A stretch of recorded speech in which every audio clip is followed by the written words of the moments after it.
look at some of the key priorities set out by the current administration, right? Which is, let's reduce poverty.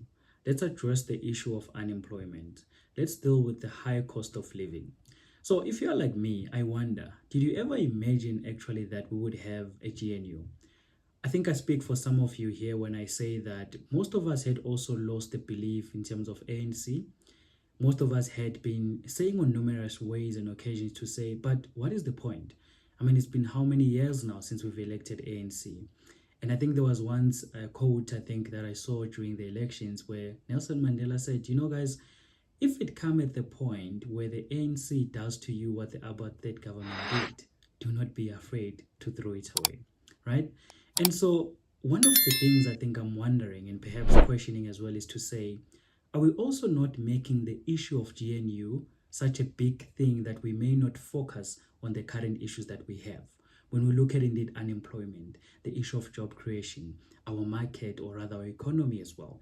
When we look at those issues and as well as what is presented right now, will we actually achieve those goals in as far as what the GNU is promising us, as well as looking at that 2029 is not so far until our next election? There are also so many comments I think that I've came across to say another issue with the GNU government rather is to say, while maybe it addresses the issue of that we are now dealing with the ANC and they get to decide on many issues, though with this coalition as well, accountability remains an issue.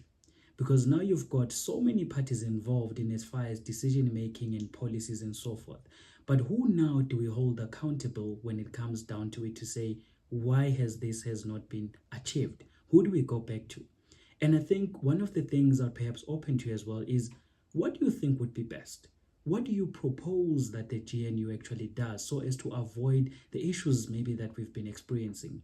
When we look at some of the challenges that we face, and we also consider that these challenges have been there for past maybe 20 plus years that we've had these issues and they're still pressing on.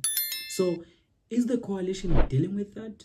Or is it yet another strategy perhaps that is just going to take us yet another 20 to 30 years until we realize, hey, we could have actually solved this thing in this particular way? When we listen to many young people as well who said, hey, you know, for me, this is why maybe I wouldn't vote. Because we all grew up, I think, for those of us as well that are very young, that our parents by nature voted for the ANC.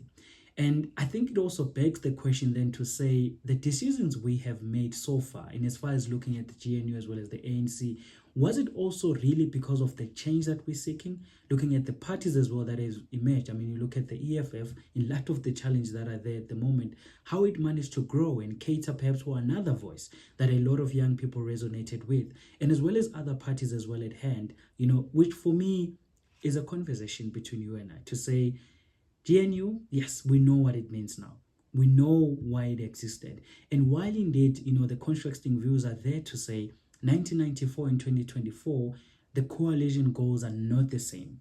And that begs the question again to say, what would we want to see? What should this administration really achieve so as to say, if we were to find ourselves in this position again, is this the decision that we would like to take? And that's why I would like to weigh in with you here and say, hey, maybe this is now a good time actually to plant that seed.